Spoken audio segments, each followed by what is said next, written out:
एक लहान बालभक्त ज्यानं भगवान परमात्मा देव आपल्यासोबत जेवत नाही म्हणून सरळ देवालाच धमकी दिली. देवा, तू जर माझ्यासोबत जेवत नसशील तर मी तुझ्या पायावर डोकं आदळून मी माझा प्राण देईन.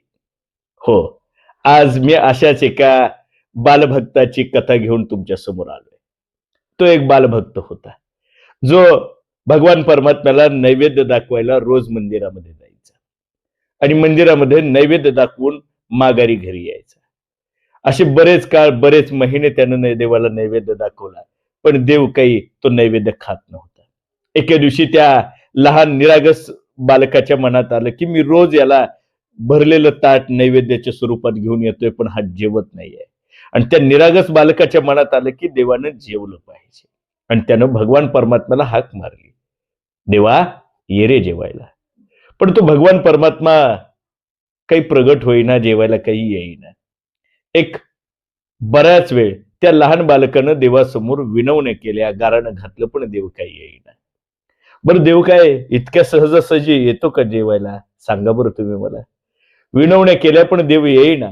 शेवटी राग अनावर झाला त्या लहान बालभक्ताचा आणि सरळ सरळ सरळ त्यानं देवालाच धमकी दिली, देवा, जर तू आता जेवायला नाही माझ्यासोबत आला तर मी माझं हे डोकं तुझ्या पायावर आदळीन आणि माझा प्राण सगळा मी तुझ्या पायावर देऊन टाकीन. मी तुझ्या पायावरती माझं आत्मबलिदान देईन. ही धमकीच देवाला दिली आणि देवाच्या पायावर डोकं आदळायला सुरुवात झाली. आणि माहितीये का, पहिला चमत्कार घडला. त्या मूर्तीतून भगवान परमात्मा सगुण साकार रूपामध्ये प्रगट झाले आणि त्या भक्ताच्या हातून भक्ताच्या आणलेल्या नैवेद्याच्या ताटातला नैवेद्य स्वतः सेवन करायला सुरुवात केली. एक घास देवाने खावा आणि एक घास त्या लहान भक्ताच्या मुखामध्ये स्वतः भगवान परमात्म्यानं भरवावा.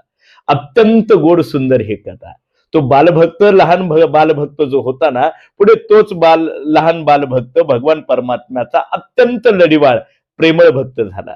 त्या भक्ताचं नाव आहे श्री संत नामदेव महाराज. लहानपणीच नामदेव बाबांनी आमच्या देवाला जेवू घातलं आणि देवाचा इतका लाडका झाला, इतका लाडका झाला की अखेरच्या क्षणी सुद्धा देवाच्या पायरीवर तो स्वतःला विसावून घेतो. आपला श्वास देवाच्या पायरीवरच सोडला, जी आज महाराष्ट्र नव्हे जगभरात नामदेव पायरी म्हणून प्रसिद्ध आहे.